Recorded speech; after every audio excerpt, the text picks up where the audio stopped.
चंद मिनटों में हम मंच के ऊपर होंगे। सभी युवा साथियों का युवा जोश दिखाई देना चाहिए।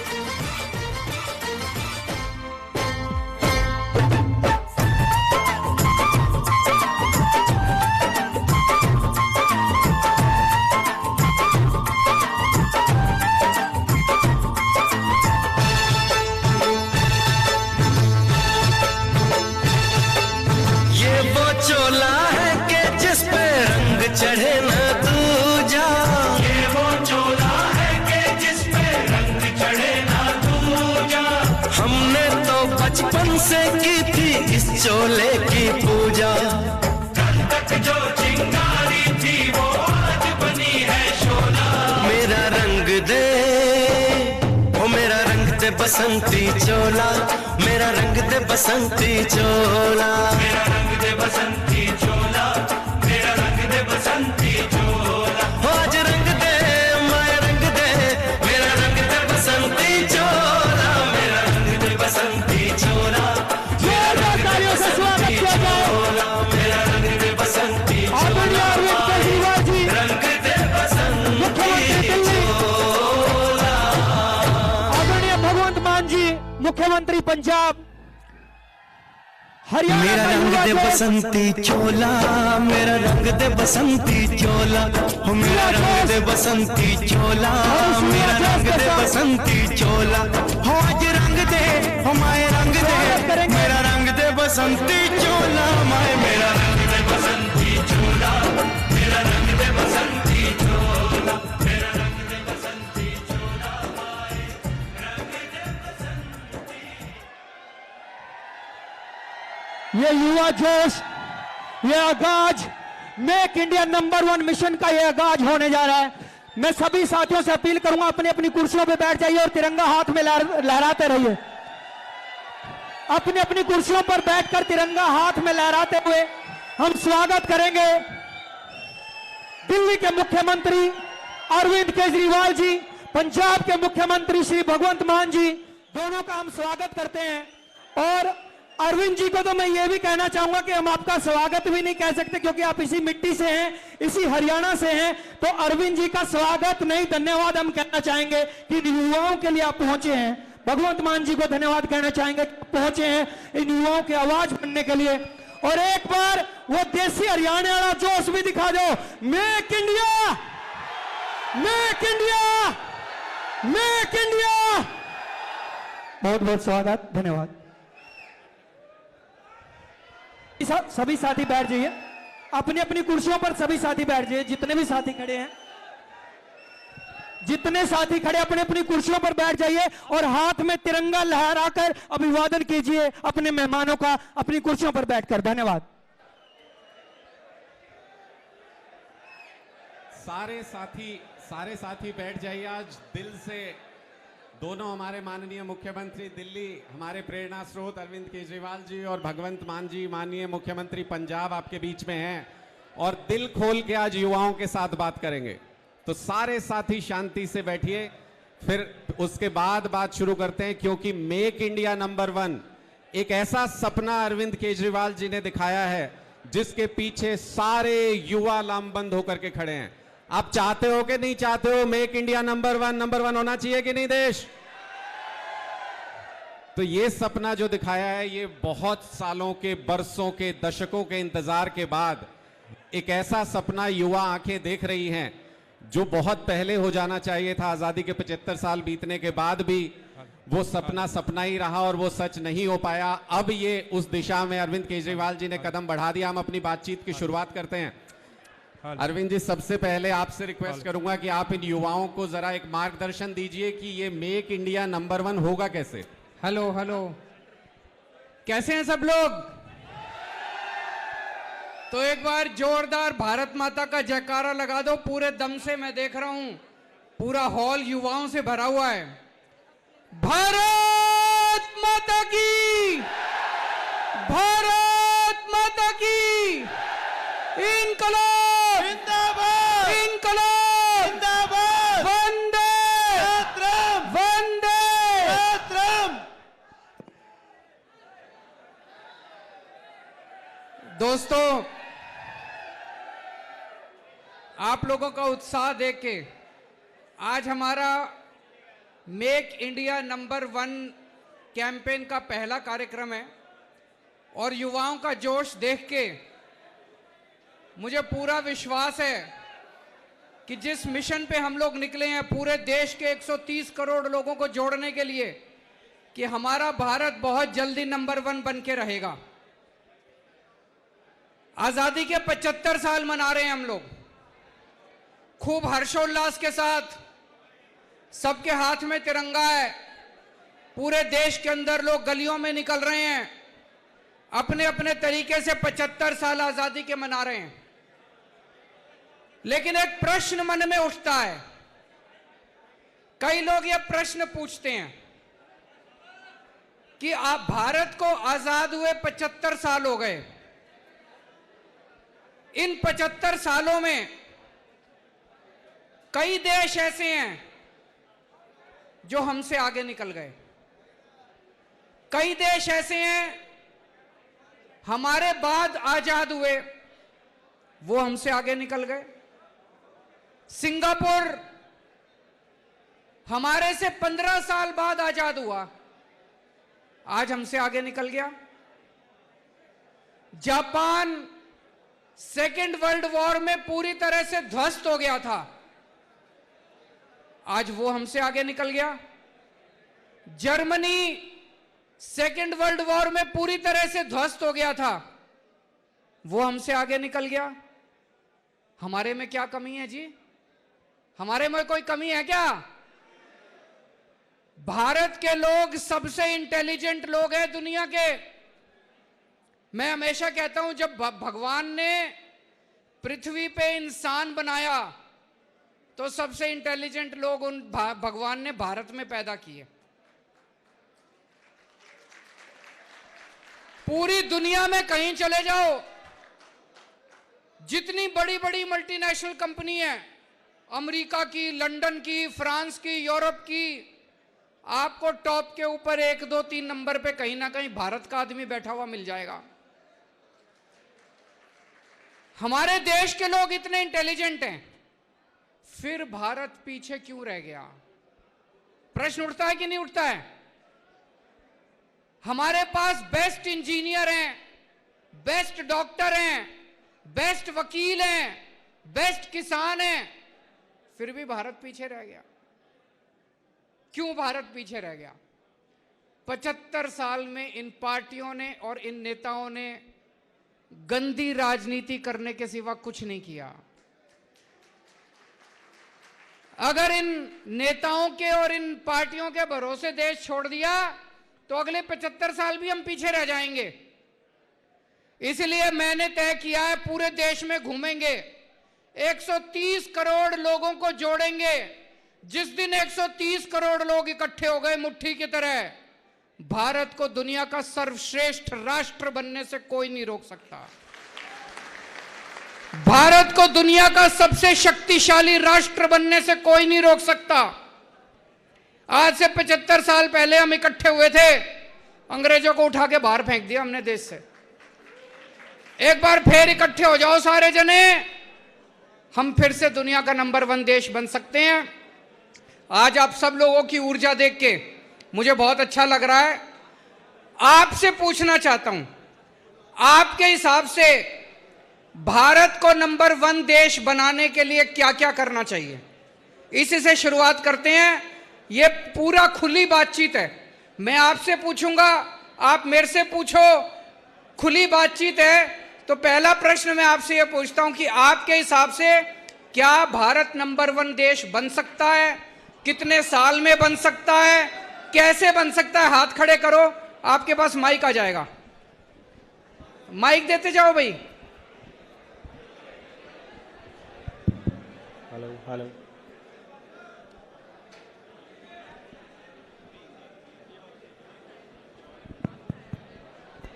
नमस्कार सर। नमस्कार, अपना नाम नमस्कार बताओ। सर, मेरा नाम शुभम राणा है और मैं कुरुक्षेत्र से स्पेशली आप लोगों से बातचीत करने के लिए आया हूँ। बहुत बहुत धन्यवाद। बहुत बहुत स्वागत है। ये उपलब्धि जो आप लोगों ने हमें दी है देश की बात करने की, शायद ही बहुत ही कम हमें अवसर मिलते हैं। और मैं सर लॉ का छात्र हूँ अभी और फाइनल लॉ स्टूडेंट हूँ। सर मैं कहना चाहूँगा कि नंबर 1 बनाने के लिए इंडिया को सबसे पहले हमें आप जैसे लोगों की ज़रूरत है। और जो युवा आज यहाँ पे एकत्रित हुए हैं उन युवाओं की हमें सख्त जरूरत है, क्योंकि जो युवा पीढ़ी है आज की उनमें वो मुकाम हासिल करने की शक्ति है जो शायद हम किसी भी प्रकार की भी परिस्थिति में या किसी सुविधा से वंचित रह के हम वो मुकाम हासिल नहीं कर पा रहे हैं।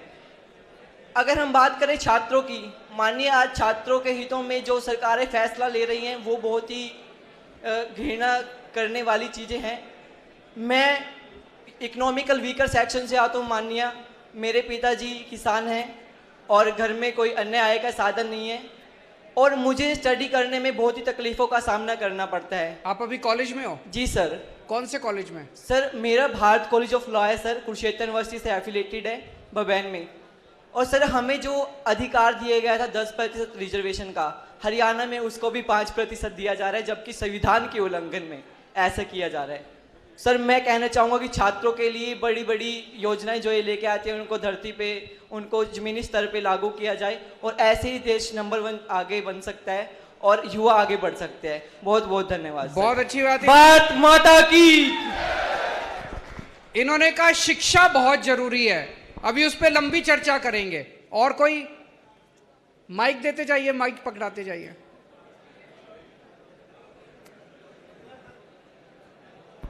नमस्कार सर। सर 2 चीजें हैं, ईमानदार राजनीति और शिक्षा पे ध्यान जो आप दे रहे हो उससे राष्ट्र नंबर 1 बन सकता है। धन्यवाद। अब 2 मिनट के लिए अपने साथ पंजाब के अपने नए सीएम भगवंत मान साहब हैं।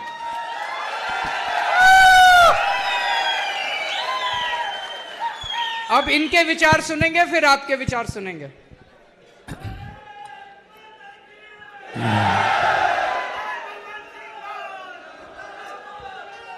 आज हिसार में स्पेशली यूथ के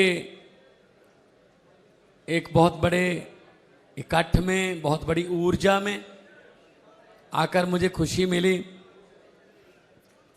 पंजाब में भी जो युवा हैं वो युवा शक्ति ने ही आम आदमी पार्टी को आगे बढ़ाया।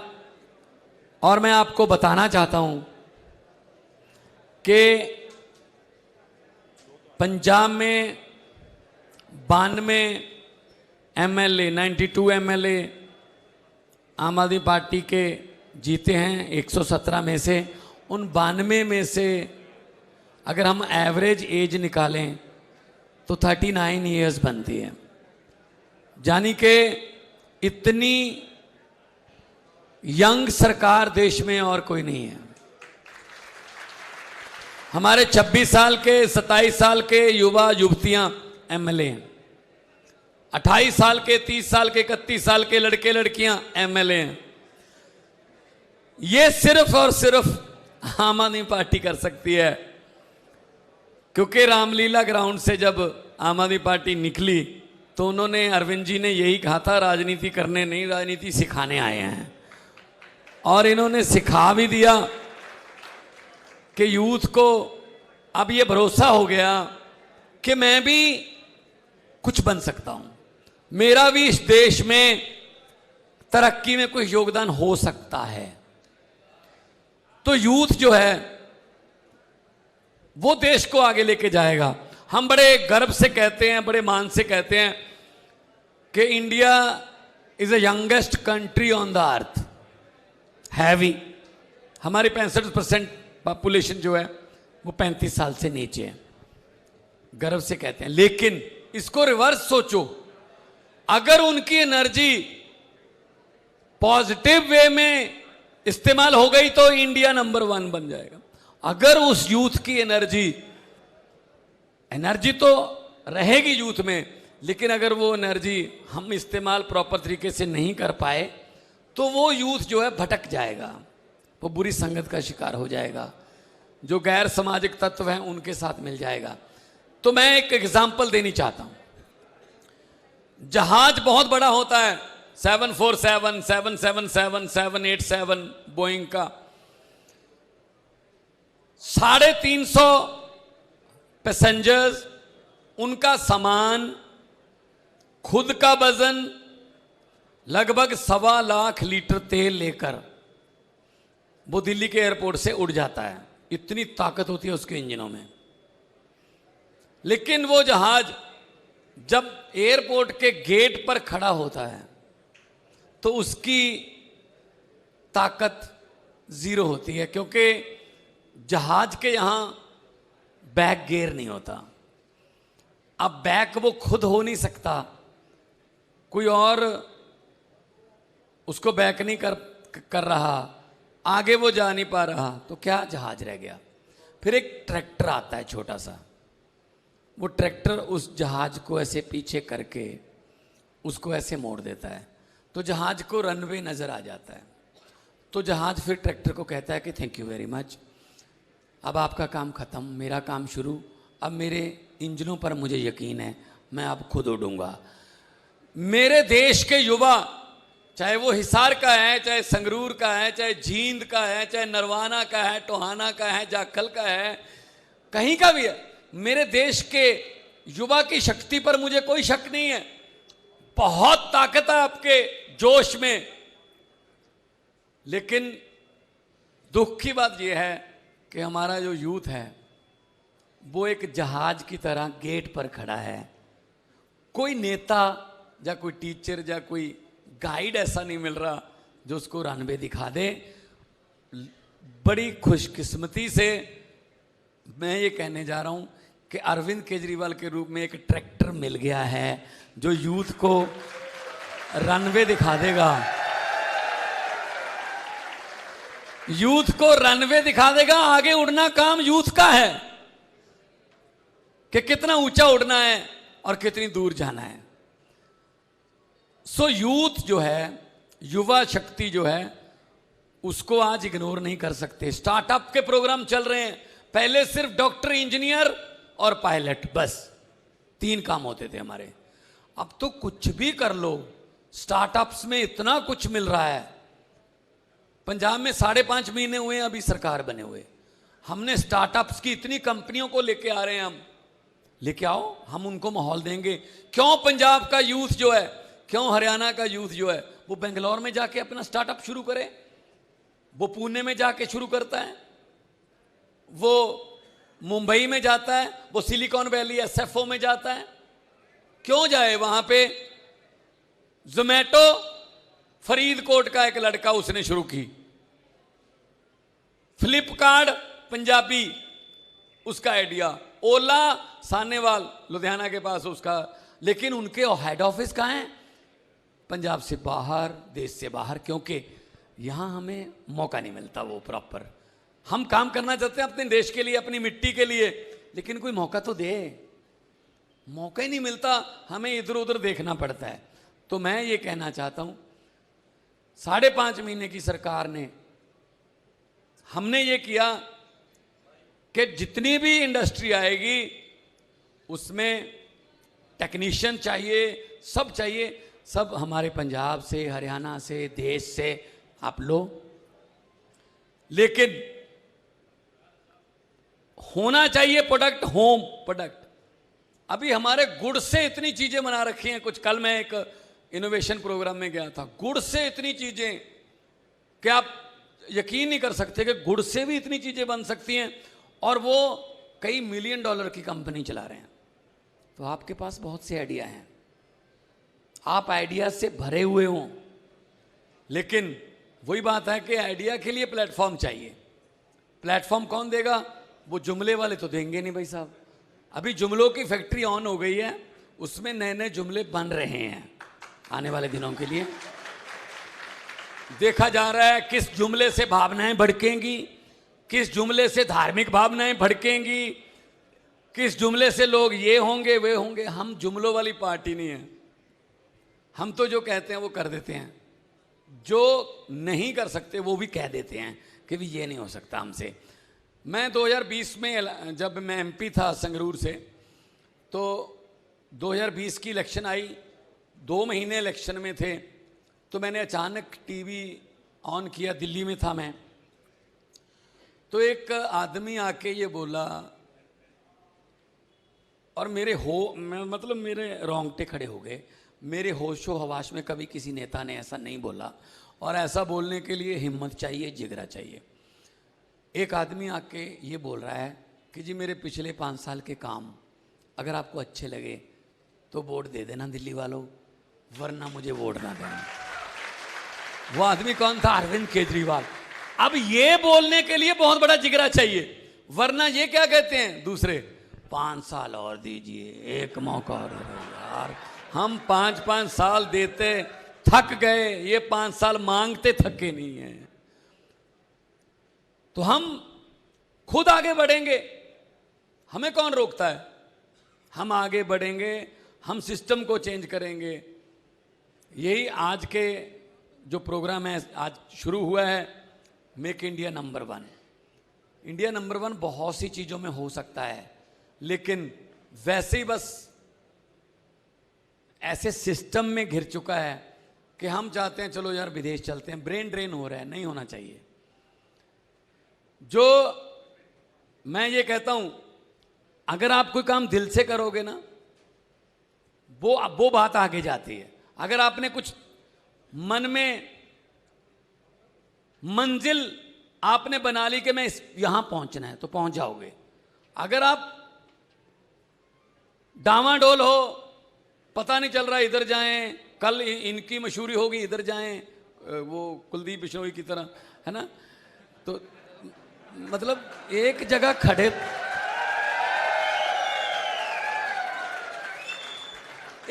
खड़े रहो भाई, कोई तो स्टैंड हो।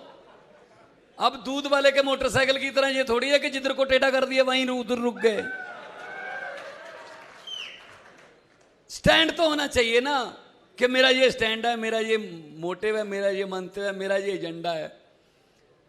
तो लोगों की झूठ जो अभी तक हमें नेता मिले, उनसे हमें झूठ मिला कि यार नेता है, ये झूठ बोल रहा होगा। मतलब ये परसेप्शन बन गई कि नेता है यार, झूठ ही बोल रहा होगा। क्योंकि हमें 15-15 लाख हर खाते में आने के वादे मिले, हमें नोटबंदी के बाद पता नहीं क्या क्या के वादे मिले, तो फिर हमारा वो और भी पक्का होता गया यकीन कि नेता हैं, झूठ बोल रहे होंगे। मैंने एक सीडी में एक स्टायर किया था, पॉलिटिकल व्यंग किया था कि नेताओं ने एक लग्जरी बस किराए पे की दिल्ली से, 30-35 हमारे देश के नेता विदाउट एनी सिक्योरिटी बस में, सिक्योरिटी जो थी वो सिविल में रोड पे लगाई, और मनाली घूमने के लिए जा रहे हैं। अब लोगों का कैसे विश्वास उठ गया नेताओं से कि ये झूठ बोलते हैं, सिर्फ झूठ बोलते हैं। इसकी बड़ी अच्छी उदाहरण है। तो बस जा रही थी, तो अंबाला के बाद राजपुरा में क्रॉस किया पंजाब में, तो राजपुरा के पास बस एक गड्ढे में पलट गई। अब सिक्योरिटी ने सर्च करना शुरू किया कि इस पॉइंट से तो आगे चली गई थी, इस पॉइंट तक पहुंची नहीं, इन दोनों पॉइंट्स के बीच में है। तो वहीं एक किसान काम कर रहा था खेतों में, तो उनसे पूछा, उस किसान से पूछा गया कि आपने ये बस इस कलर की, इस नंबर की देखी है? किसान ने कहा हाँ देखी थी, इस गड्ढे में पलट गई थी। तो सिक्योरिटी वालों ने पूछा कि अब कहाँ गई? वो कहते जी मैंने उसके ऊपर मिट्टी डाल दी। तो सिक्योरिटी वालों ने पूछा इसका मतलब जो उसमें सवार सभी 30-35 नेता थे वो सभी मर गए थे क्या? तो किसान ने कहा कि नहीं नहीं, सभी नहीं मरे थे, अभी 20-25 जोर जोर से चिल्ला रहे थे कि हम अभी जिंदा हैं, हमें बाहर निकालो। मैंने सोचा नेता हैं, झूठ ही बोल रहे होंगे, मिट्टी डालो।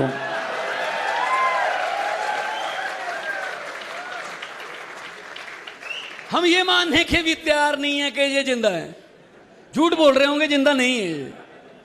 तो ये चीज बदलने के लिए आम आदमी पार्टी आई है। यहाँ पर कोई कलाकार है, यहाँ पर कोई वकील है, यहाँ पर कोई आईएएस का स्टूडेंट है जिसने यूपीएससी का तैयारी करनी है, यहाँ पर डॉक्टर भी हैं, यहाँ पर समाज से हर एक आदमी इकट्ठा होकर आ रहा है। 9वीं 10वीं 11वीं 12वीं अरविंद केजरीवाल जी की हिसार में हुई है। हिसार के स्कूल में 9वीं 10वीं 11वीं 12वीं जब पढ़ रहे होंगे तब किसी ने सोचा होगा कि ऐसा बच्चा जो पूरे देश की राजनीति का रुख पलट देगा वो यहाँ पढ़ रहा है। तो कहीं से भी टैलेंट निकल सकता है, लेकिन मौका चाहिए। मैंने पूछा सीएम साहब से, मैंने कहा जी तो उस समय फिर पढ़ाई कैसी थी? कहते हिसार जिले में मैं एक ही था जो आईआईटी में जिसने आईआरएस क्लियर किया। हिसार जिले में एक ही था जिन्होंने क्लियर किया वो टेस्ट। लेकिन अब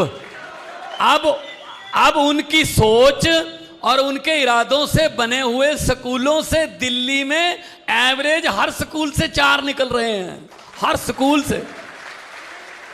तो इसका मतलब क्या हो गया? इसका मतलब ये हो गया कि अगर अच्छी सोच, सच्ची नीयत आगे आ जाए तो आप लोगों को ऊंचा उड़ने से कोई नहीं रोक सकता। हुकूमत वो करते हैं जिनका दिलों पर राज होता है, यूं कहने को तो मुर्गे के सर पे भी ताज होता है। Thank you very much. Thank you. अब आप लोगों से कुछ सुनना चाहेंगे, जो लोगों ने हाथ खड़े किए थे। हमारा देश कैसे आगे बढ़ सकता है, शिक्षा का क्या ऐसा देश जिसमें बहुत बड़े स्तर के ऊपर बच्चे अशिक्षित हों, क्या वो देश आगे बढ़ सकता है? नहीं बढ़ सकता। क्या ऐसा देश जहां पे बहुत बड़े तबके को अच्छी स्वास्थ्य सेवाएं ना मिलें, क्या वो देश आगे बढ़ सकता है? नहीं बढ़ सकता।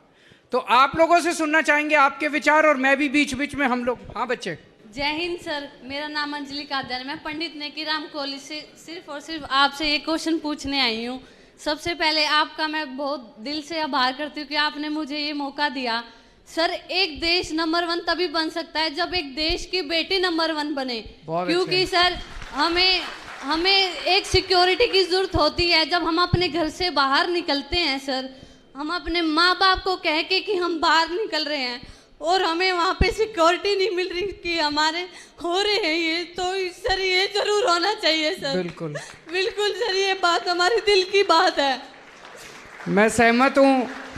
ये इनके दिल की बात इन्होंने अपनी नहीं, बल्कि जितनी बेटियाँ आज अपने घर से कॉलेज के लिए निकलती है, किसी काम के लिए निकलती है, उनके माँ बाप को इतनी चिंता रहती है कि पता नहीं सुरक्षित वापस आएगी क्या। बच्चियों को इतनी चिंता रहती है कि हम सुरक्षित वापस जा पाएंगे क्या। इसी वजह से कई बेटियां आगे पढ़ने या नौकरी करने से वंचित रह जाती हैं। अगर हम अपनी बच्चियों को सुरक्षा नहीं दे सकते तो फिर लानत है ऐसी सरकारों के ऊपर, लानत है ऐसे सिस्टम के ऊपर। यहाँ पे मैं कोई राजनीति नहीं कर रहा, इसमें सारे पूरे सिस्टम की बात है कि आज 75 साल के बाद जब हमारी बेटी घर से बाहर निकलती है, वो अपने आप को सुरक्षित महसूस क्यों नहीं करती? क्या हम अपने सिस्टम को दुरुस्त नहीं कर सकते? कर सकते हैं। जब भगवंत जी की सरकार बनी थी पंजाब के अंदर, हम घर घर में जाके यही बोलते थे कि ऐसा क्यों है कि उनको सुरक्षा नहीं मिलती। ऐसा इसलिए होता है क्योंकि जब एसपी की, डीएसपी की, आईजी की, डीआईजी की, इनकी ट्रांसफर पोस्टिंग होती है तो उसमें पैसे चलते हैं। जब उसमें पैसे चलते हैं, कोई पैसे देके एसपी बनेगा, कोई पैसे देके डीएसपी बनेगा, तो फिर वो तो बलात्कारी के साथ ही जाएगा। फिर जब किसी लड़की के साथ छेड़खानी होगी तो वो बलात्कारी से पैसे लेके पैसे निकालेगा अपने। जब से ये बने हैं, एक भी ट्रांसफर पोस्टिंग में, पुलिस की एक भी ट्रांसफर पोस्टिंग में पंजाब में पैसे नहीं चलते। जाके पूछ लो किसी से भी। अगर हमारा सिस्टम ईमानदार होगा, अगर हमारी पुलिस ईमानदार होगी, मजाल जो किसी बेटी के साथ कुछ हो जाए। और कोई कुछ कहना चाहते हैं?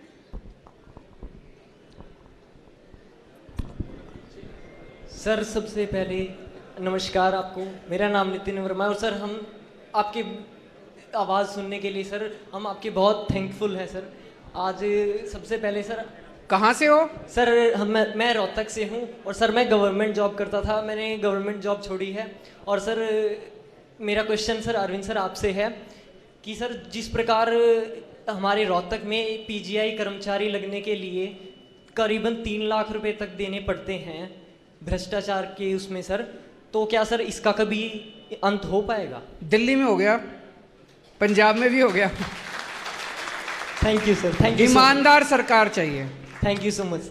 मैं आप लोगों के साथ कुछ एक्सपीरियंसेस शेयर करना चाहता हूं। मेरे ऊपर आरोप लगता है कि केजरीवाल शिक्षा फ्री में क्यों देता है, केजरीवाल दवाइयां फ्री में क्यों देता है, लोगों का इलाज फ्री में क्यों कराता है। ये तो फ्री भी है, फ्री भी है, फ्री भी है, फ्री भी है, फ्री की रेवड़ी है। एक चीज बताओ, मैं अपने पैसे से तो दे नहीं सकता, मेरे पास तो पैसा है नहीं। दिल्ली सरकार ने कोई कर्जा नहीं लिया कहीं से, एक भी पैसे का कर्जा नहीं है हमारी सरकार के ऊपर। दिल्ली सरकार घाटे में नहीं चल रही, जब से हमारी सरकार आई है नफे में चल रही है, पॉजिटिव चल रही है सरकार। हमने क्या किया, हमने करप्शन खत्म कर दिया।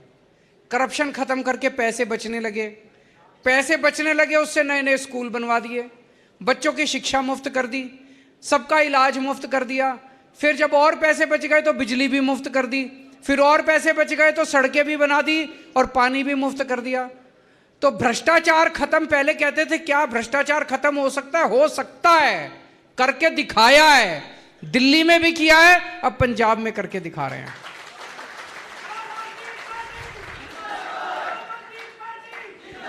मैं आपसे पूछना चाहता हूं एक चीज,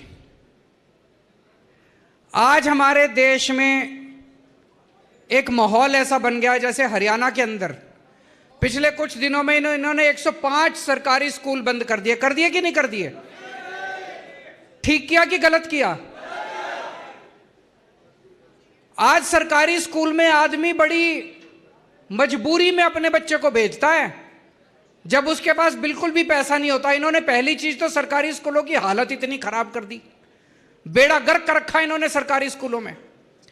देश के अंदर 10.5 लाख सरकारी स्कूल हैं, इनमें से 80% सरकारी स्कूल कबाड़ खाने से भी ज्यादा खराब है इनकी हालत। तो जो बच्चे जाते हैं सरकारी स्कूलों में वो मजबूरी में जाते हैं, क्योंकि उनके पिताजी के पास पैसे नहीं होते, उनके घर में पैसे नहीं होते पढ़ाने के लिए, और वो स्कूल भी बंद करते जा रहे हैं। देश के अंदर जगह जगह अलग अलग राज्यों में सुन रहा हूं मैं, यहां इतने स्कूल बंद कर दिए, यहां 1000 स्कूल बंद कर दिए, यहां 1500 स्कूल। तुम अगर स्कूल बंद करते जाओगे तो गरीब अपने बच्चों को कहां भेजेगा? और अगर गरीब अपने बच्चों को पढ़ाएगा नहीं, आज देश में 18 करोड़ बच्चे सरकारी स्कूलों में जाते हैं, 18 करोड़। ये 18 करोड़ बच्चे तो अनपढ़ रह जाएंगे। अगर ये 18 करोड़ बच्चे अनपढ़ रह गए तो देश दुनिया का नंबर 1 देश बन सकता है? नहीं बन सकता। हमें अपने बच्चों के लिए, चाहे गरीब का बच्चा हो चाहे अमीर का बच्चा हो, हमें अपने बच्चों के लिए अच्छी शिक्षा का इंतजाम करना पड़ेगा। करना चाहिए कि नहीं करना चाहिए? और शिक्षा फ्री होनी चाहिए। दुनिया का कोई भी डेवलप्ड कंट्री उठा के देख लो, अमेरिका उठा के देख लो, लंदन उठा के देख लो, जापान उठा के, हर देश ने अपने बच्चों के लिए अच्छी शिक्षा का इंतजाम करा था। गरीब के लिए भी अमीर के लिए भी उन्होंने अच्छी शिक्षा का इंतजाम करा था, इसलिए वो अमीर बने। हम जब तक अपने बच्चों के लिए अच्छी शिक्षा का इंतजाम नहीं करेंगे, हम अमीर देश नहीं बन सकते, गरीब के गरीब रह जाएंगे। आज दिल्ली के अंदर हमने करके दिखाया है। ये कहते थे सरकारी स्कूल चल नहीं सकते, इसलिए सरकारी स्कूल बंद कर दो, प्राइवेट में भेज दो अपने बच्चों को, सरकारी स्कूल बंद कर दो। हमने दिल्ली में सरकारी स्कूल ठीक करके दिखा दिए। आपने देखा, जाके देखे दिल्ली के अंदर? दिल्ली में सरकारी स्कूल इतने शानदार कर दिए, पिछले साल 4 लाख बच्चों ने अपने प्राइवेट स्कूलों से नाम कटा के सरकारी स्कूल में भर्ती हुए हैं। अमीर लोग भी अब अपने बच्चों को सरकारी स्कूलों में भेज रहे हैं। इस बार 450 बच्चे हमारे आईआईटी के अंदर, उनका एंट्रेंस में, जब ये भगवंत मान जी बोल रहे थे, जब मैं आईआईटी में गया था उस साल मैं अकेला आईआईटी में गया था हिसार से।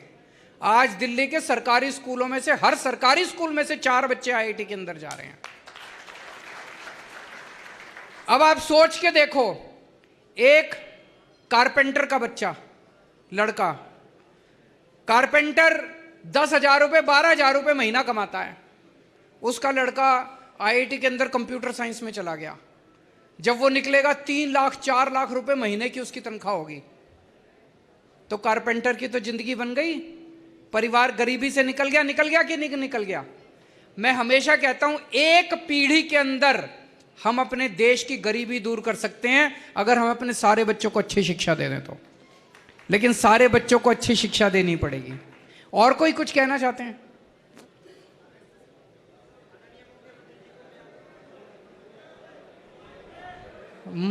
माइक देते जाओ जल्दी जल्दी। हेलो, नमस्ते सर। नमस्ते सर सर किधर है? अच्छा हेलो। हाँ सर मेरा नाम लोकेश है और मैं नजफगढ़ से हूँ। रोहतक एमडी यूनिवर्सिटी में मैं पढ़ाई करता हूँ। सर मेरा सवाल आपसे ये रहेगा कि आप दिल्ली और पंजाब में बिजली पानी मुफ्त दे रहे हैं जो कि लोगों की बेसिक नीड है, लेकिन सर हमारे देश में संसाधनों की कमी है और मैं पूछना चाहता हूं कि आप बिजली पानी को आगे कैसे टैकल करेंगे। और इसके साथ साथ एक चीज़ और पूछना चाहता हूं, मेक इंडिया नंबर 1 में बिजली पानी का क्या योगदान रहेगा? देखो, ये आजकल जो आप अखबारों में भी पढ़ते होंगे कि कुछ लोगों का कहना है कि बिजली फ्री क्यों दे रहे हो जी, पानी फ्री क्यों दे रहे हो। अभी तक नेता क्या करते थे? पैसे खूब कमाते थे, भ्रष्टाचार करते थे, अपने पैसे स्विस बैंक में ले जाते थे। जनता को कहते थे, आप कुछ भी काम कराने जाते थे, कहते थे पैसा नहीं है, सरकार घाटे में चल रही है, पैसा नहीं है, सरकार घाटे में चल रही है। हम लोगों ने सरकार बनाने के बाद देखा कोई घाटे में नहीं चल रही, सरकार के पास बहुत पैसा है, सारा पैसा चोरी कर रखा इन्होंने। उस पैसे को बचाना चालू किया हमने। दिल्ली के अंदर हर काम में पैसा बचाते हैं और वो जो पैसा बचा उससे हमने गरीबों की बिजली मुफ्त कर दी, उससे हमने जनता का पानी मुफ्त कर दिया, लोगों के स्कूल बनवा दिए, अपने अस्पताल, खूब मोहल्ला क्लिनिक बनाया इन्होंने। 100 मोहल्ला क्लिनिक बना दिया अभी 5 महीने के अंदर, दवाइयां मुफ्त कर दी। आप जितने भी डेवलप्ड कंट्री उठा के देख लो, अभी मैं देख रहा था जर्मनी ने अपने सारे नागरिकों का पूरा ट्रैवल फ्री कर दिया। बड़े बड़े जितने, कई सारे देश ऐसे हैं जिन्होंने पूरी शिक्षा मुफ्त की हुई है अपने बच्चों की, कई सारे देश ऐसे हैं जिन्होंने पूरी स्वास्थ्य सेवाएं मुफ्त की हुई हैं अपनी, कई सारे देश ऐसे हैं जिन्होंने यात्रा मुफ्त की हुई है अपने लोगों की। तो आप मुफ्त तभी कर सकते हो जब आप ईमानदार सरकार चला रहे हो। जो सरकारें मुफ्त नहीं करती इसका मतलब उनकी नीयत खराब है, वो पैसे कमाना चाहती है, स्विस बैंकों में लेना चाहती है। अभी दिल्ली के अंदर आपने सुना होगा, ये हमारे एमएलए खरीदने के लिए हमारी सरकार गिराने के लिए आए, 20-20 करोड़ रुपए दे रहे थे एक एमएलए को। कहां से आया जी ये पैसा? 40 एमएलए खरीदने के लिए 800 करोड़ रुपए लेके आए थे। कहां से आया ये पैसा? सरकार से ही तो निकाला इन्होंने। जो आपका टैक्स का पैसा है, पेट्रोल डीजल का पैसा है, वही तो निकाला इन्होंने। ये चोरी हम नहीं करते, एमएलए हम नहीं करते, एमएलए नहीं खरीदते, सरकारें नहीं गिराते, ईमानदारी से काम करते हैं, सारे काम होंगे। अगर ईमानदारी से होगा तभी देश आगे बढ़ेगा। मैं एक बड़ा अच्छा क्वेश्चन है आपका कि बिजली फ्री कर दी, संसाधनों की कमी है। आपको जान के ताज्जुब होगा, ये बातें हमें अंदर जाके पता चलती हैं। पंजाब में भाखड़ा डैम है, भाखड़ा नंगल डैम सुना होगा आप, बिजली वहाँ से आती। आपको यकीन नहीं होगा, वैसे पंजाब में 9 रुपये यूनिट था जो हमने बंद कर दिया। अब हमने 600 unit, 300 unit per month, 600 unit तक 2 महीने का साइकिल है हमारा बिल का, वो हमने फ्री कर दिया। भाखड़ा यूनिट, भाखड़ा नंगल से सरकार को बिजली कितने की मिलती है? सरकार तो 9 रुपये बेच रही है, सरकार को बिजली कितने की मिलती है भाखड़ा नंगल से? सोच सकते हो, 9 पैसे यूनिट। 9 पैसे यूनिट को टैक्स लगा के टैक्स लगा के ये टैक्स वो टैक्स ये टैक्स 9 रुपए कर देते हैं भाई साहब। और दूसरा, आप ये मत सोचना कि अगर कोई नीरव मोदी बैंक लूट के ले गया, अगर कोई विजय माल्या बैंक लूट के ले गया, वो तो बैंक को ले गया, हमारा क्या ले गया? भैया आपका पैसा ले गया भाई। हाँ, वो कहेंगे टैक्स का पैसा, तो आप कहोगे हम तो टैक्स भरते नहीं हैं, हम तो टैक्स देते नहीं। क्यों नहीं देते? आप सुबह जगते हो, सबसे पहले माचिस, चाय बनानी है, माचिस की तीली जलाई, लाइटर जलाया, टैक्स शुरू, उसमें पत्ती डाली, टैक्स, उसमें चीनी डाली, टैक्स, उसमें दूध डाला, टैक्स, खाना खाने के लिए दही, टैक्स, आज तो दही भी टैक्स है, लस्सी पीने का दिल करता है, जीएसटी में लस्सी भी डाल दी मोदी जी ने, अभी मोबाइल फोन किया, टैक्स, मोटरसाइकिल स्टार्ट किया, डीजल पर टैक्स, घर पे आए फिर टैक्स, शाम को रात को सोते समय आप कहते हो शुक्र है अब कोई टैक्स नहीं, अब सो रहा हूं लाइट बंद करके, नहीं नहीं नहीं ऊपर पंखा चल रहा है भाई, टैक्स। आप तो टैक्स दे रहे हो 24 घंटे, आप तो सोते हुए भी टैक्स दे रहे हो, तो किसका पैसा फिर लेके गया? वो जो भी लूट के लेके गया आपका पैसा लेके गया। सो इसलिए अपने आप को हमेशा करदाता मानो कि हमारा पैसा है, हम, वो कहते हैं ना हमने क्या लेना है जी, हमने क्या लेना। अगर भगत सिंह भी ये सोच लेते हमने क्या लेना है तो फिर देश आजाद कैसे होता? राजगुरु जी ने लिखा था, आखिरी पहली और आखिरी लाइनें लिखी थी उन्होंने। राजगुरु जी ज्यादा लिखते नहीं थे, लेकिन उनको कहा गया भगत सिंह जी द्वारा और सुखदेव द्वारा कि कुछ तो लिखो। तो आखिरी दिन फांसी से आधा घंटा पहले 2 लाइनें लिखी थी राजगुरु जी ने, पूना के थे, हिंदी में 2 लाइनें लिखी थी कि हम भी जी सकते थे चुप रहकर, हम भी जी सकते थे चुप रहकर, हमें भी माँ बाप ने पाला था दुख सहकर। ये बातें लिखी, आधे घंटे में फांसी हो गई।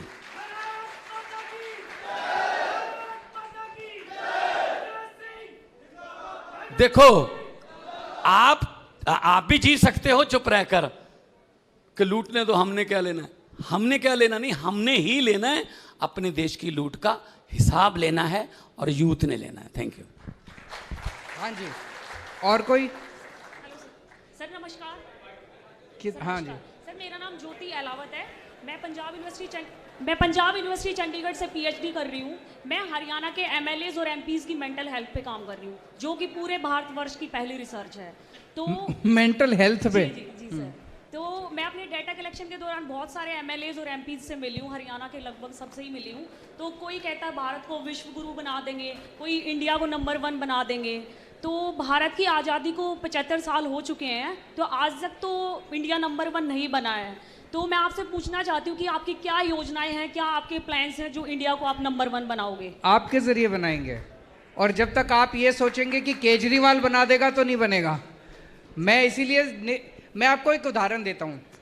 अभी 3 दिन पहले एक डॉक्टर भरत हैं बाड़मेर से, उनसे मैंने बात की। वो मेडिकल डॉक्टर हैं, बहुत गरीब परिवार से आते हैं, बहुत रिमोट विलेज में रहते थे, किसी तरह से माँ बाप के उससे पैसे इकट्ठे करके उन्होंने मेडिकल कर ली।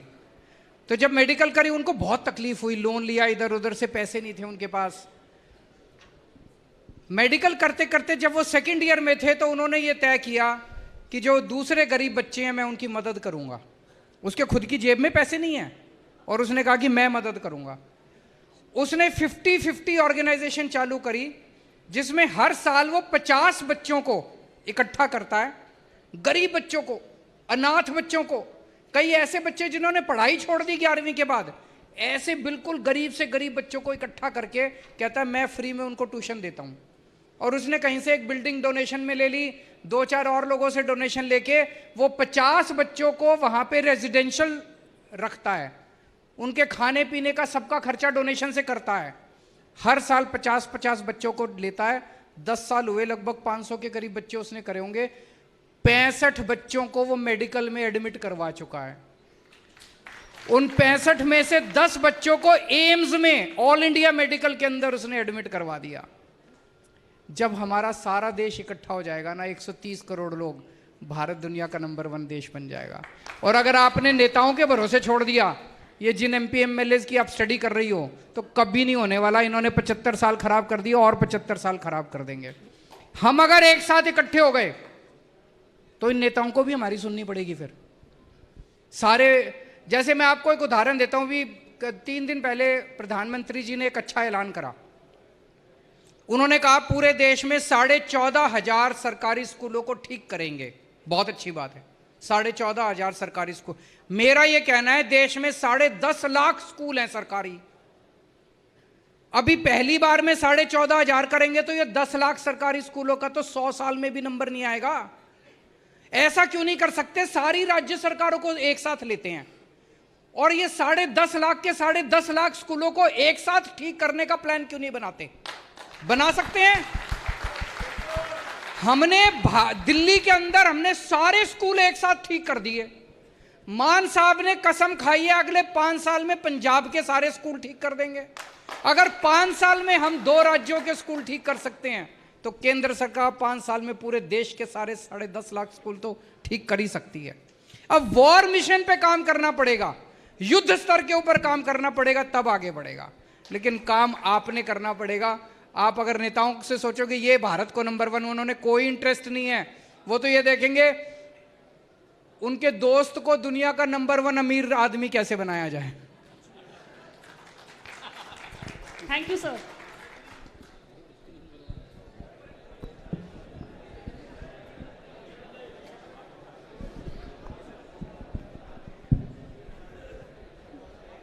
नमस्ते सर।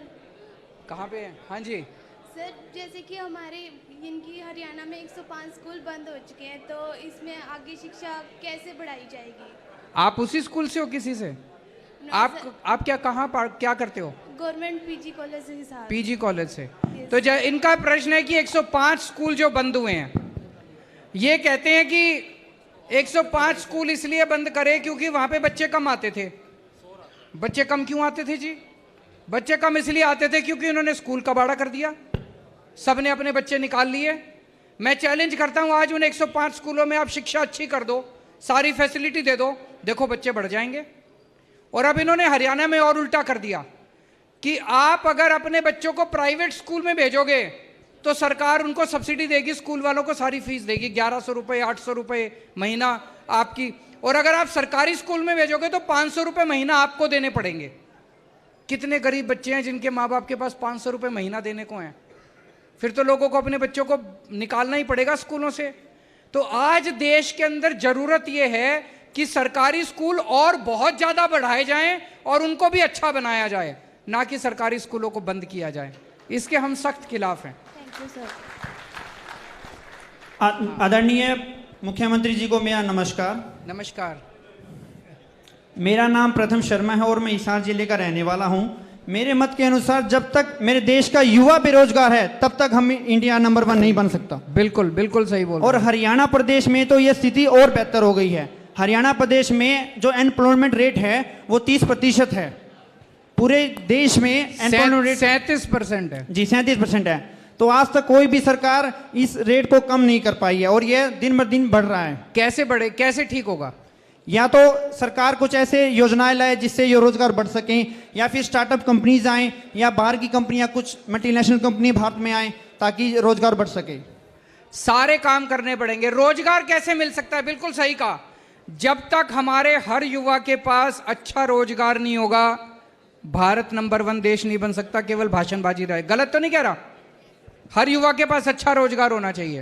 रोजगार अच्छा कैसे मिलेगा? कोई बताना चाहेगा रोजगार कैसे मिलेगा? हाँ जी, कोई? Yes sir. Here sir, here ये। हेलो। हाँ जी, तिरंगा। हाँ जी, तिरंगा तिरंगा। हाँ जी सर, एक्चुअली मेन तो सोर्स जो होता है जॉब का या किसी भी चीज का, वो होती है शिक्षा। अगर शिक्षा अच्छी है तो ऑटोमेटिकली जॉब अच्छी मिलेगी, डिग्री अच्छी है जॉब अच्छी मिलेगी। बिल्कुल। बट सर क्या होता है कि डॉक्टर भीमराव अंबेडकर ने बोला था इक्वालिटी, बट सर अब इंडिया में इक्वालिटी नहीं रही है। अब क्या हो गया है, SC BC वालों को पहले सीटें मिल जाती है, जर्नल वाले रह जाते हैं। तो क्या सर हमें बचपन से ये हमारे माँ बाप को ये बोलना चाहिए कि तुम जर्नल में पैदा हुए हो तो तुम्हें पढ़ाई हार्ड करनी है, या तुम्हें किसी और चीज में इंटरेस्ट नहीं लेना, सिर्फ तुम्हें पढ़ाई करनी है, जब भी तुम्हें कॉलेज में जाके एडमिशन मिलेगा? ऐसा जरूरी है क्या सर? भीमराव अंबेडकर जी ने इक्वालिटी इसलिए रखी थी क्योंकि उस टाइम पे SC BC वालों को नीचे बिठाया जाता था, उन्हें शिक्षा देने का हक नहीं था। बट अब क्या होता है कि जर्नल वाला 80% लेके लाइन में खड़ा होता है, SC BC वाले 50% लेके सीटें ले लेते हैं। मेरे साथ खुद ऐसा हुआ था सर। मैं गुड़गांव से हूँ, सेक्टर 9 से। हमारे यहाँ पे सेक्टर 9 PG कॉलेज है। मेरी 12th क्लियर हुई, मेरे घर वालों ने बोला तेरी परसेंटेज अच्छी नहीं आई। सर मेरी परसेंटेज थी 75, कॉमर्स विद इको से। मैं एडमिशन लेने गया, मैंने सर 15 दिन चक्कर काटे, मेरे कट ऑफ में नाम आता था, मेरी जगह SC BC वाले 50, 45% पे सीट ले जाते थे। फिर सर मुझे रेगुलर में एडमिशन नहीं मिला, मैंने अपना 1 साल ड्रॉप किया। मैंने इग्नू से करा, इंदिरा गांधी यूनिवर्सिटी से, ओपन यूनिवर्सिटी से। फिर सर मेरे को वहाँ एडमिशन मिला, वहाँ मेरे को साथ साथ फिर जॉब भी करनी पड़ गई। अब मेरी सर ग्रेजुएशन आधी रह गई है और सर मैं अब इंडिया पुलिस में वर्किंग था, वो नोएडा शिफ्ट हो गई है, मेरी जॉब भी छूट गई, मेरे पास डिग्री भी नहीं है। तो क्या हम जर्नल वालों को अब क्या ऐसे पढ़ाई करनी चाहिए कि हाँ तुम जर्नल से हो तो तुम पढ़ाई करते जाओ, लास्ट में आके SCBC वाले सीटें ले जाएंगे? यही क्वालिटी थी सर भीमराव अंबेडकर जी की।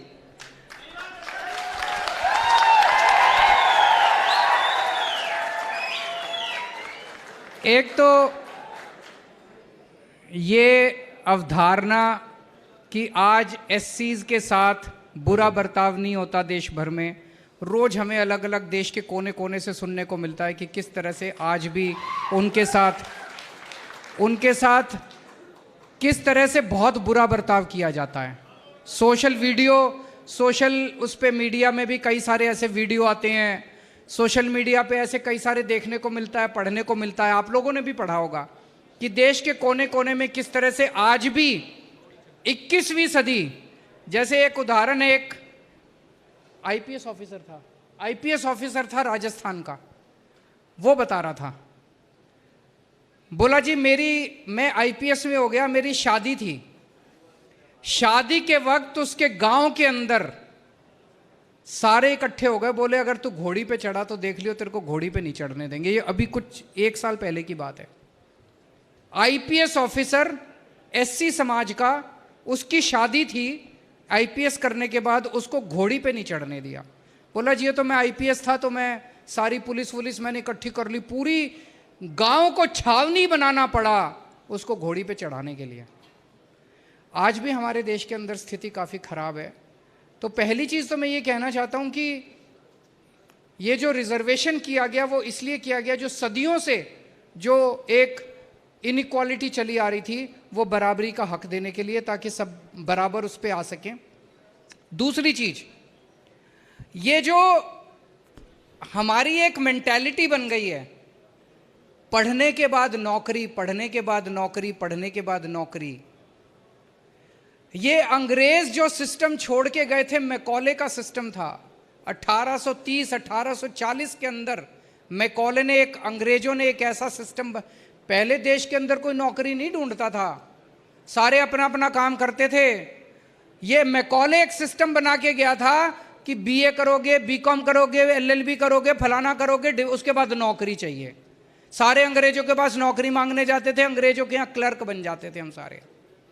1947 में हमने एक बहुत बड़ी गलती करी, हमने देश का शिक्षा व्यवस्था हमने नहीं बदली, अंग्रेजों की शिक्षा व्यवस्था आज भी कायम है। दिल्ली के अंदर हमने एक प्रयोग किया है, आतिशी जी यहाँ खड़ी हैं, ये उस दिल्ली के सिस्टम का जो एजुकेशन सिस्टम है उसका बहुत बड़ा इसमें इनका योगदान है। दिल्ली में 11वीं और 12वीं के बच्चों को, मेरे पास अभी एग्जाम्पल नहीं है, नहीं तो आपके रोंगटे खड़े हो जाते जब मैं आपको उदाहरण देता। 11वीं और 12वीं के बच्चों को हम बिजनेस करना सिखाते हैं कि आप नौकरी, हम उनके दिल के अंदर कूट कूट के भरते हैं बच्चों के कि आपको नौकरी मांगने वाला नहीं बनना, नौकरी देने वाला बनना है। हम हर बच्चे के दिमाग में ये डालते हैं कि जब तू स्कूल से निकलेगा, कॉलेज से निकलेगा, तू कम से कम 2 लोगों को नौकरी देगा, नौकरी मांगेगा नहीं, कसम खा। उनको बिजनेस करना सिखाते हैं। सरकार की तरफ से हर बच्चे को 2-2 हज़ार रुपए दिए जाते हैं, सरकार देती है 2-2 हज़ार रुपए, और उसको कहते हैं इससे बिजनेस कर। आपको लगेगा 2 हज़ार रुपए में क्या बिजनेस होता है, मेरे को भी शुरू में लगा ये इन लोगों ने पूरा ये प्लान बनाया था, लेकिन अब जो नतीजे आ रहे हैं, 2 हज़ार रुपए इस बच्चे को मिले, 2 हज़ार इस बच्चे को, 2 हज़ार इस बच्चे को। अब ये कुछ 8 बच्चे, 10 बच्चे, 20 बच्चे इकट्ठे हो सकते हैं। तो मान लो 8 बच्चे इकट्ठे हुए और उन्होंने अपनी टीम बना ली, 16 हज़ार रुपए हो गए उनके। उस 16 हज़ार रुपए से वो 8 बच्चे इकट्ठे होकर कोई आइडिया सोचते हैं, और क्या क्या आइडिया सोचे हैं बच्चों ने। कोई डार्क चॉकलेट बना रहा है, कोई अलार्म सिस्टम बना रहा है, कोई कुछ बना रहा है, कोई कुछ बना रहा है, और फिर वो अपने व्हाट्सएप पे, फेसबुक पे डाल के बेचना शुरू करते हैं। ऐसे 52,000 टीम्स बन चुकी है दिल्ली के सरकारी स्कूलों के अंदर, 52,000। और फिर हमने उन बच्चों को बड़े बड़े इंडस्ट्रियलिस्ट से मिलवाया। इंडस्ट्रियलिस्ट के सामने इन बच्चों ने अपना अपना आइडिया पेश किया, और इंडस्ट्रियलिस्ट से उन्होंने पैसे मांगे कि इन्वेस्ट करो हमारे अंदर। सोचो 11वीं के बच्चे, 12वीं के बच्चे बड़े बड़े करोड़पतियों के सामने प्रेजेंटेशन कर रहे हैं कि जी ये मेरा बिजनेस है, इसमें इन्वेस्ट करो। किसी टीम को 18 लाख रुपए मिल गए, किसी टीम को 20 लाख रुपए मिल गए इन्वेस्टमेंट। आज एक एक बच्चा जो 12वीं क्लास पास करके दिल्ली सरकार के स्कूल से निकल रहा है, वो ये नहीं कह रहा मेरे को नौकरी नहीं मिल रही, वो ये कह रहा मैं इतने बच्चों को नौकरी दूंगा। आज 11वीं और 12वीं के बच्चों से बात करो, वो कहता है जी मैंने 4 आदमी रख लिए अब अपने बिजनेस में, मैंने 8 आदमी रख लिए अपने बिजनेस में, नौकरी दे। एक बच्चे की कहानी बताता हूं। वो बोला जी जब मैं 10वीं में था मेरे को बड़ी टेंशन रहती थी, मैं पढ़ाई में बहुत खराब था, मेरे को लगता था मेरे को नौकरी कैसे मिलेगी, मैं बहुत टेंस रहता था, बहुत मेरी पढ़ाई बिल्कुल अच्छी नहीं थी। कहता 12वीं के बाद मेरी टेंशन सारी खत्म हो गई, पढ़ाई में जो मर्जी नंबर आए मैं अपना धंधा कर लूंगा, बिजनेस कर लूंगा, बिजनेस करना आ गया मेरे को। अब अपने को पूरे देश के अंदर बच्चों को नौकरी मांगने वाला नहीं, नौकरी देने वाला बनाना है। एक एक बच्चा जो कॉलेज से निकले, एक एक बच्चा जो स्कूल से निकले, वो ये सोच के निकले कि मैं किस तरह से अपना बिजनेस करके 4 लोगों को नौकरी दे सकता हूं। हमारा देश यही था। 1830 1840 के अंदर इन्होंने पूरा कबाड़ा कर दिया अंग्रेजों ने। इस मैकॉले की एजुकेशन सिस्टम को भी बदलना है। दिल्ली के अंदर एक तरफ हमने स्कूल ठीक करे हैं, तो दूसरी तरफ हमने शिक्षा का कंटेंट भी बदलना चालू करा है, ताकि हम अच्छा इंसान बना सकें और नौकरी देने वाला बना सकें।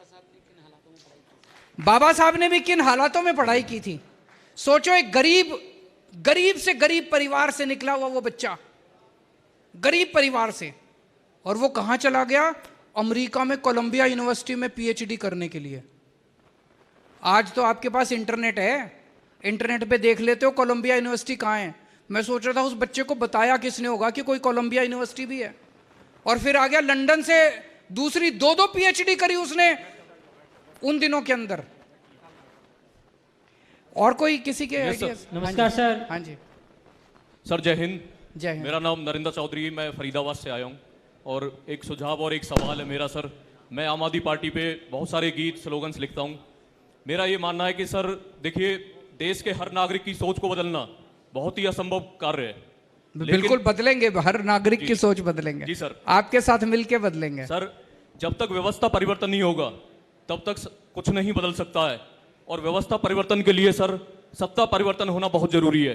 तो हम सब युवा ये सपना देख रहे हैं कि आप 2024 में प्रधानमंत्री बने और इस देश में बदलाव करें और आगे बढ़े। साथियों, हम सब आपके साथ हैं सर। तन मन धन वचन से युवा सोशल मीडिया से टीम बनाएंगे। लेकिन मेरी एक विनती है सर कि जब आप बोलते हैं ना, सारा देश सुनता है।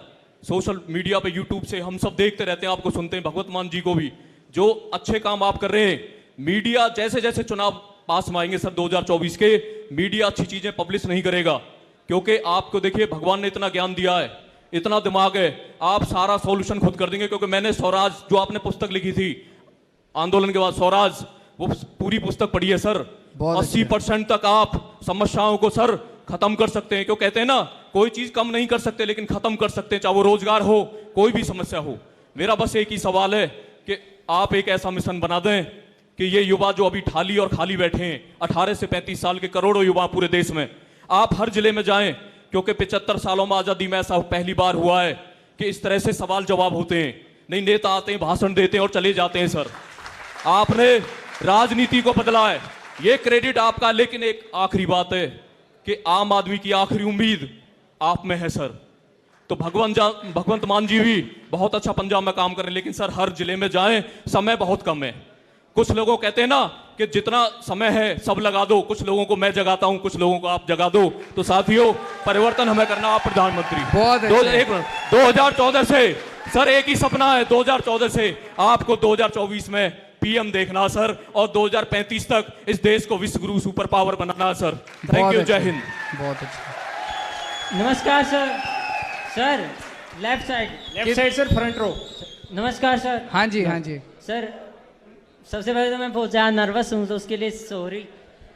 मेरा आपसे ये क्वेश्चन है सर कि जो make India number 1, make India number 1 हम सब बैठ के कर रहे हैं यहाँ पे, क्या वो इंसानों के लिए है केवल? हमारे और जीव हैं, जंतु हैं, हमारी गौ माता है, उन सब के लिए नहीं है सर। सबके लिए है। फिर सर हम पर्यावरण पे तो ध्यान दे ही नहीं रहे बिल्कुल भी। देना चाहिए, आप बताओ। सर देखो जितने हमारे युवा साथी बैठे हैं सबके सब धूम्रपान इतना करते हैं, मैं सबकी बात नहीं कर रहा लेकिन बहुत ज़्यादा करते हैं। तो सर गवर्नमेंट को एक पॉलिसी लानी चाहिए कि धूम्रपान बिल्कुल बंद हो जाएगा देश से, नॉन वेज है वो बिल्कुल बंद हो जाएगा, हमारा पर्यावरण बचेगा तो हम बच पाएंगे सर। तो क्या आप मुझे ये गारंटी दे सकते हो आज कि मैं नॉन वेज, पर्यावरण और मतलब ये धूम्रपान, पर्यावरण को तो नहीं सर, नॉन वेज और धूम्रपान को इनको खत्म कर दूंगा देश से। अच्छा एक चीज बताओ, जब हमने दिल्ली में सरकारी स्कूल ठीक करने चालू करे तो कुछ लोग मेरे पास आए, बोले जी एक काम करो, कानून बना दो कि सारे नेताओं के बच्चे सरकारी स्कूल में पढ़ेंगे, कानून बना दो सारे अफसरों के बच्चे सरकारी स्कूल में पढ़ेंगे, बोले जी अपने आप सरकारी स्कूल ठीक हो जाएंगे। मैंने कहा ऐसे अगर बना दिया ना तो उस क्लास में तो ठीक कर देंगे जिस क्लास में वो बच्चा जाता है, उस बच्चे को एक्स्ट्रा ट्यूशन, स्कूल ठीक नहीं होने वाले। और दूसरा मैंने कहा जबरदस्ती नहीं कर सकते किसी के साथ, मैंने कहा मैं सरकारी स्कूल इतने अच्छे कर दूंगा कि लोग खुद ब खुद अपने बच्चों को इन स्कूलों में भेजना चालू कर देंगे। आज हमारे सरकारी स्कूलों में एक ही बेंच पे जज का बच्चा भी बैठता है, आईएएस अफसर का भी बच्चा बैठता है और रिक्शे वाले का भी बच्चा बैठता है। आप लोगों ने खुद ब खुद, अफसरों ने, बड़े बड़े लोगों ने अपने बच्चों को सरकारी स्कूल में भेजना चालू कर दिया। जबरदस्ती नहीं करनी, अपने को माहौल ऐसा तैयार करना है, लोगों को तैयार करना है कि वो खुद ब खुद धूम्रपान करना छोड़ दें, वो खुद ब खुद नॉनवेज करना छोड़ दें, वो खुद ब खुद जो है गलत हरकतें छोड़ दें। आप कानून जितने मर्जी बना लो, कानून बनाने से कोई नहीं छोड़ने वाला, छुप के पिएंगे, ब्लैक होएगी, उससे फायदा नहीं है। हमें समाज को बदलना है, सोच को बदलना है। बस अब आखिरी क्वेश्चन लेंगे फिर उसके बाद। जय हिंद सर। हाँ जी जय हिंद सर। सर मेरा नाम वासु है, मैं रोहतक से हूँ। हाँ जी सर आपने एक मुहिम चलाई है मेक इंडिया नंबर 1 की। एक मिनट बैठ जाइए, बस 5 मिनट और, सब लोग बैठ जाओ, सब लोग बैठ जाओ प्लीज। सर आपने मुहिम चलाई है मेक इंडिया नंबर 1 की, तो इसके तहत स्पोर्ट्स में हम नंबर 1 कैसे होंगे? देश में इतना भ्रष्टाचार है, उसकी वजह से स्पोर्ट्स में बच्चे आगे नहीं जा पा रहे। बिल्कुल सही कहा आपने, 130 करोड़ लोगों का देश है और जब ओलंपिक्स की बात आती है तो गिने चुने अवार्ड आते हैं, उसी को हम सेलिब्रेट करते हैं। हमारे स्पोर्ट्स के अंदर इतना ज़्यादा भ्रष्टाचार है, इतनी ज़्यादा राजनीति है कि पूरा सिलेक्शन प्रोसेस गड़बड़ है। जिस तरह से भर्तियां होती हैं, जिस तरह से सिलेक्शन किया जाता है, वो सारी गड़बड़ है। 130 करोड़ लोगों के देश के अंदर हमें तो सारे मेडल जीत लेने चाहिए, ऐसा होना चाहिए। वो सिस्टम बन सकता है। अभी जैसे दिल्ली में हमने स्पोर्ट्स यूनिवर्सिटी बनाई है, उस स्पोर्ट्स यूनिवर्सिटी का मकसद ही ये है कि ज़्यादा से ज़्यादा ओलंपिक के अंदर मेडल जीत के लाना है। आप लोगों ने ट्रैफिक लाइट पे देखा होगा, छोटे छोटे बच्चे जब आपसे पैसे मांगने आते हैं, आप खिड़की नीचे कर देते हो और आप देखते हो वो छोटे छोटे बच्चे कलाबाजी खाते हैं, वो सर्कल के अंदर से निकल जाते हैं, जिम्नास्टिक करते हैं। अगर इन्हीं बच्चों को पकड़ के आप ओलंपिक में जिम्नास्टिक्स में भेज दो, मुझे लगता है सारे गोल्ड वोल्ड सारे हम जीत जाएंगे। पर इनको बच्चों को सिलेक्शन कौन कराएगा? इनको कोई पूछता ही नहीं है। तो हमारे देश में टैलेंट तो बहुत है, लेकिन हमारे देश में वो टैलेंट जो है उसको रिकॉग्नाइज नहीं किया जाता। इस व्यवस्था को ठीक करना पड़ेगा। अब मैं मान साहब से कहता हूं अपने क्लोजिंग रिमार्क्स देंगे। स्पोर्ट्स की जहाँ तक बात है, बहुत अच्छा सवाल था। और पंजाब में हमने बड़ी देर के बाद स्कूलों की स्पोर्ट्स जो है उसको शुरू किया है। जिम्नास्टिक, बॉक्सिंग, ऊंची छलांग, दौड़ और नेटबॉल, नेशनल लेवल की कबड्डी, कुछ ऐसे स्पोर्ट्स हैं जो हम भूल गए। सिर्फ एक ही खेल है, मैं उसका किसी खेल का मैं विरोधी नहीं हूँ, मैं खुद बहुत बड़ा स्पोर्ट्स लवर हूँ। सिर्फ एक ही खेल चलती है, गांव में भी वही चलती है। लेकिन हमारे बच्चों में इतना टैलेंट, अगर कोचेस मिल जाएं, इंफ्रास्ट्रक्चर मिल जाए, हमारे बच्चे फौज में भर्ती होने के लिए नंगे पैर, हरियाणा के बच्चे भी, पंजाब के बच्चे भी नंगे पैर रात को जीटी रोड पर अपनी जिंदगी को खतरे में डालकर एक्सरसाइज करते हैं, प्रैक्टिस करते हैं, फौज में भर्ती होना है जी। कारण क्या है, अगर उनको स्टेडियम मिल जाए तो वो स्टेडियम में अपनी प्रैक्टिस करें, ना कि ये किसी लिंक रोड पर या किसी जीटी रोड पर एक्सीडेंट होते हैं, दुर्घटनाएं होती हैं। तो पंजाब बड़ा भाई है, हरियाणा छोटा भाई है। हम लोग खेलों में बहुत ज़्यादा आगे बढ़ सकते हैं और उसके लिए हमें चाहिए सच्ची नीयत, और आईटी सेक्टर में हम आगे बढ़ सकते हैं और कोई भी ऐसा क्षेत्र नहीं है यहाँ हम आगे नहीं बढ़ सकते। बस वही है, सच्ची नीयत जो है वो चाहिए।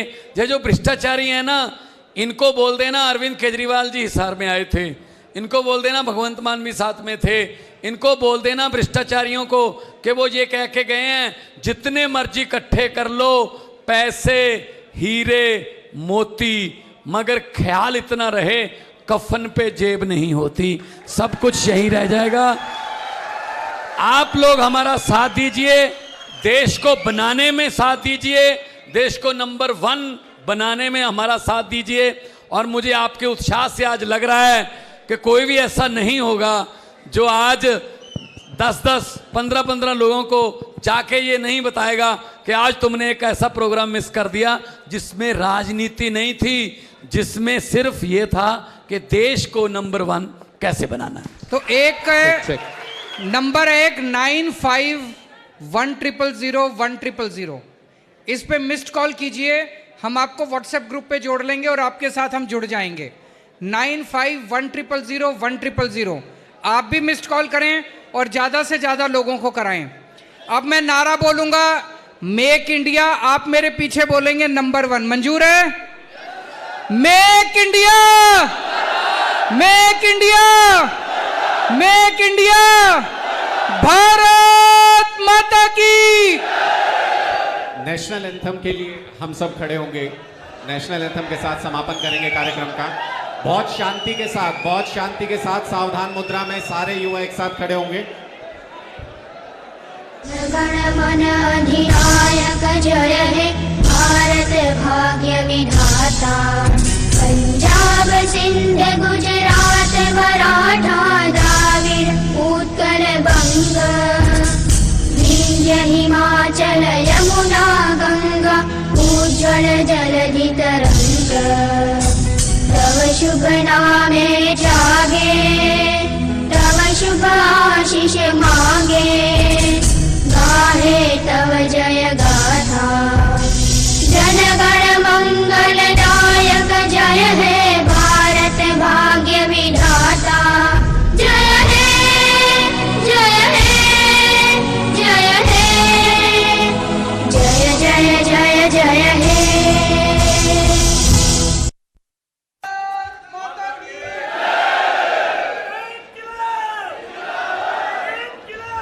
दे बसंती चोला, मेरा रंग दे बसंती चोला।